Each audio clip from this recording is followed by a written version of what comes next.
Hello दोस्तों, मैं सुबह कुमार। दोस्तों, मैं वीडियो बनाया था लेकिन क्वालिटी सही नहीं होने के कारण दोबारा मैं इस वीडियो को बना रहा हूँ। दोस्तों, आज हम बात करेंगे 66 बीपीएससी में मानव संसाधन और रोजगार की जो बात है। जो कोविड 19 के बाद जो स्थिति बनी है कि रोजगार की समस्या जो चली गई है, जो समस्याएं आई थी उसमें है, जो जानते हैं कि भारत का जो बेरोजगारी का जो दर है वर्तमान समय में 6.1% है, और वैश्विक अगर बात किया जाए तो 5.1% है। दोस्तों, हम उसी वीडियो को है जो हम फ्रेश बनाने की कोशिश कर रहे हैं। तो हम अगर भूमिका में अगर देखा जाए, बिहार के बजट आया है, बिहार का इकोनॉमिक सर्वे आया है एंड भारत का जो बजट आया है, तो उस बजट में भी इसके लिए क्या प्रावधान किए गए हैं और भारत सरकार के द्वारा इसके लिए क्या कार्य किए जा रहे हैं, उस पर भी है जो हम इस पर चर्चा करेंगे। दोस्तों, अगर इसकी भूमिका लिख दें कि जो मानव संसाधन है, अगर जब तक उसको स्किल नहीं किया जाएगा तब तक है जो हमारी डेमोग्राफी डिविडेंड है उसका है जो लाभ नहीं मिल सकता है। जानते हैं दोस्तों कि भारत का जो डेमोग्राफी डिविडेंड है जो 62.5% है, और औसत आयु 27 वर्ष के आसपास है। तो हमें है जो हर हालत में है जो इसे डेमोग्राफी डिविडेंड का है जो यूज करना होगा, ताकि है जो हम अर्थव्यवस्था में है जो इसकी जो स्थिति है उसको सकारात्मक रूप से देख सकें। चलिए दोस्तों, भारत जो है, हम एक भूमिका के रूप में लिखते हैं कि भारत जो है दुनिया की दूसरी जनसंख्या वाला देश है। अगर इसको योजनाबद्ध, दूरदर्शी, संरचनात्मक परिवर्तन करेंगे तो उसमें मानव संसाधन को हम शक्ति के रूप में है बदल सकते हैं। शक्ति का मतलब कि उसका उपयोग कर सकते हैं, उसकी जो पावर है उसको हम उसका उपयोग कर सकते हैं। इसके लिए युवा को प्रेरित करना होगा और इस असंभव कार्य को संभव में परिवर्तित कर सकता है। युवा ही है जो आपको कोई भी कार्य को है जो कर सकता है। जो असंभव कार्य है, जो उत्पादक वर्ग है, वही है जो उसको है जो बदल सकता है। और भारत के पास एक कैपेसिटी है, वर्ल्ड बैंक ने भी कहा है। और कुछ दिन पहले आपने जो देखा होगा कि बहुत सारे देशों को भारतीय कौशल प्रशिक्षण जो मिल रहा है उससे है जो ज़्यादा प्रभावित हुआ और अपनी जगह है जो बुला रहे हैं। आत्मनिर्भर मानव संसाधन के संकल्प के साथ भारत की युवा शक्ति को सर्वाधिक सार्वजनिक और निजी प्रयासों को समावेशी विकास तक पहुंचा सकते हैं। दोस्तों, समावेशी विकास उसको कहा जाता है कि सभी तबके का विकास हो, तभी है जो हमारा लोकतंत्र है जो एक सकारात्मक रूप में दिखेगा। हम है जो हर एक वर्ग को एक असमानताएं जो है अमीर और गरीब के बीच में, उसको है जो दूर करने के लिए जो सरकार की योजनाएं हैं, करीब करीब भारत सरकार की 13,000 योजनाएं हैं जो चल रही है। टोटल मिलाकर केंद्र और राज्य को अगर मिला दिया जाए तो 13,000 योजनाएं चल रही है। अगर इस योजनाओं को अगर लाभ है जो नहीं मिलता है तो इसका मतलब है कि आपकी योजनाएं है जो समावेशी विकास के लिए नहीं है, आप नकारात्मक साबित हो रहे हैं। लोकतंत्र के स्थायित्व और लोकतंत्र की जो नकारात्मकता है जो उसमें है जो दिखाई देती है। तो हमें लोकतंत्र को मजबूत करना है और सभी तबकों को है जो विकास करना है। दोस्तों, इसके क्रम में हम भारत और चीन के बीच है जो तुलनात्मक अध्ययन करते हैं कि भारत दूसरी जनसंख्या वाला देश है, वही चीन है जो प्रथम जनसंख्या वाला देश है। पांचवी अर्थव्यवस्था है जहाँ भारत की, वही चीन की है जो दूसरी अर्थव्यवस्था है $13 ट्रिलियन की। और भारत की 2.74 अभी हो गया, 94 से 74 हो गया है। जनांकी लाभांश जो है भारत का है जो अभी ज़्यादा है, उसका जनांकी लाभांश है जो कम है। क्या कि एज का डिफरेंस है जो 10 वर्ष का दोनों देशों के बीच में है। औसत उम्र 26.4 वर्ष और उसका 38 वर्ष है। नियोजन की समस्या है अपने क्या वहाँ जो नियोजन आवश्यकतापूर्ण है। ये है जो दोस्तों जो डेमोग्राफी डिविडेंड की जो श्रेणी होती है 0 से 14 वर्ष, 14 से 59 वर्ष, 59 से 65 वर्ष। ये है जो दोस्तों दो है जो आपका उत्पादक वर्ग होता है, और 1 और 3 है जो उपभोग होता है और निर्भरता रहती है उसके ऊपर। तो आप जानते हैं दोस्तों कि भारत में है जो उत्पादक वर्ग है जो 62.45% है, और उपभोग वर्ग है जो आपका है जो 65 वर्ष से ऊपर, 0 से 14 वर्ष जो है जो माना गया है। दूसरी तरफ है कि अगर चाइना की हम बात करें तो वहाँ है जो 33% है। तो ये दोनों को कंपेयर करके आप है जो यहाँ पर एक डेटा को प्रस्तुत कर सकते हैं।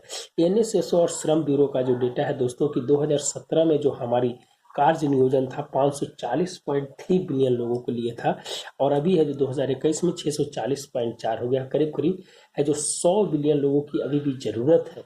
लेकिन आपकी कृषि में अगर इसकी बात किया जाए तो 13.5% है जो इसकी गिरावट देखने को मिली है। कृषि का आप जानते हैं कि अभी वर्तमान में मात्र 16.4 या 17% के जीडीपी के आकार में वो सहभागी होता है। इसे हमें बढ़ाना है और भारत कृषि प्रधान देश है।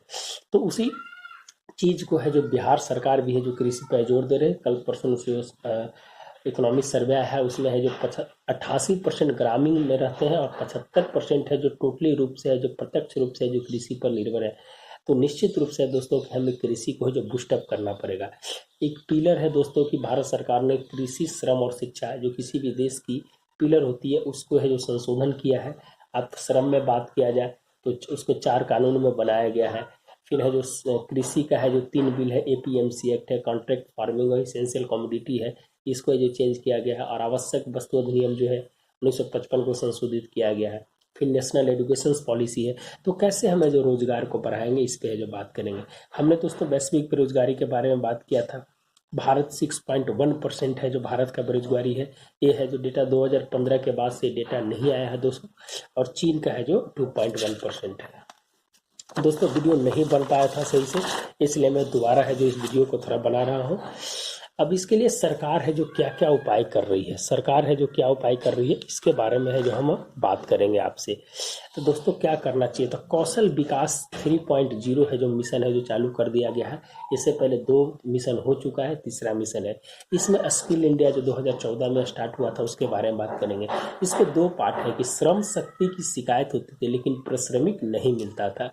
दूसरा था कि नियोक्ता की शिकायत था कि कुशल श्रमिक नहीं है। इसको दूर करने के लिए दोस्तों 22,500 प्रशिक्षण केंद्र खोले गए हैं। 2016-20 में 34.17 करोड़ लोगों को प्रशिक्षण दिया गया है। 2022 में 40 करोड़ लोगों को है जो लाभ पहुंचाया जाएगा। इसके उद्देश्य है कि किस किस क्षेत्रों में काम करना, तो इलेक्ट्रॉनिक्स, हार्डवेयर, फूड प्रोसेसिंग, प्रसंस्करण, फर्नीचर, हैंडीक्राफ्ट्स। और इसके लिए दोस्तों कौशल विश्वविद्यालय की भी स्थापना की गई है ताकि उसकी रफ्तार, गुणवत्ता और टिकाऊपन पर है जो कौशल विकास की स्थिति को देखा जाए।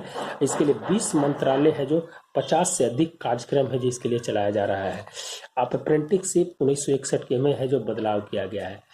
दूसरी अगर नेशनल एजुकेशन पॉलिसी की बात किया जाए दोस्तों तो 1986 के बाद जो आयोग था उसके बाद 34 साल के बाद ये एजुकेशन पॉलिसी आई है। इसमें रोजगार परक, सैद्धांतिक और व्यावसायिक शिक्षा पर है जो जोर दिया गया है। इसमें है जो असमानताओं को घटाने का है जो प्रयास किया गया है। और दूसरी चीज़ है कि महिला की भागीदारी है जो इसमें है जो जरूरी है, तो इस पर है जो काम किया गया है। पूरे बजट का 3.5% 93,324 करोड़ भारत सरकार इस पर खर्च करती है। और बिहार में है जो इसका है जो 20% है पिछले बजट में, अभी बजट आया नहीं है, लेकिन 5 साल में 17.3% है जो टोटल है जो खर्च किया है। और इस खर्च से है जो स्किल को बढ़ाया जाएगा। तो है जो नेशनल एजुकेशन पॉलिसी आप जानते हैं 3+3+4, इस पे है जो कस्तूरी रंगन कमेटी। स्टार्टअप की हम बात करते हैं दोस्तों। स्टार्टअप की है जो ये नया जो बौद्धिकता है, नवाचार है, उसको बढ़ाने के लिए, रोजगार को बढ़ाने के लिए है जो स्टार्टअप जो छोटे छोटे है जो सेक्टर्स में है जो बटे रहते हैं वो है जो अपना स्टार्टअप को खोल सकते हैं। 2014 में स्टार्टअप की संख्या मात्र 3,000 थी, 2021 में 50,000 हुआ और 2022 में से 1 लाख करने का है जो लक्ष्य रखा गया है। इसके लिए वेंचर कैपिटल है जो 500 करोड़ रुपया का रखा गया है। इसको रोजगार के नए अवसर प्राप्त होंगे, बौद्धिकता से नवाचार की ओर बढ़ेगा। स्टार्टअप से एमएनसी तक की है जो सफर है जो तय करने का है जो रास्ता है, प्रधानमंत्री जी ने बोला है नई रास्ते की खोज। और बिहार में 4,144 है जो स्टार्टअप अभी खुल चुके हैं।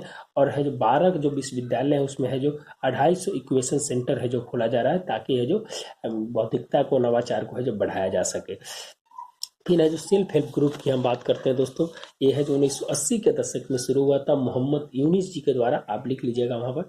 और दूसरी चीज़ है कि बांग्लादेश से है जो स्टार्ट हुआ था। आज जानते हैं दोस्तों कि एशिया की सबसे है जो ग्रोइंग जीडीपी वाली जो कंट्री है आपकी बांग्लादेश है। आप है जो देख सकते हैं अभी हाल फिलहाल में वर्चुअल है जो कम्युनिकेशन हुआ था भारत बांग्लादेश के बीच में, हम उस पर एक अलग वीडियो बनाएंगे, बहुत ही इंटरेस्टिंग वीडियो होगा उसका। दूसरा चीज़ है कि जो टोटल है जो भारत में 7 करोड़ लोगों को रोजगार देता है। और ये आत्मनिर्भर भारत जो है उसमें है जो एक बहुत बड़ा सहायक के रूप में काम करेगा।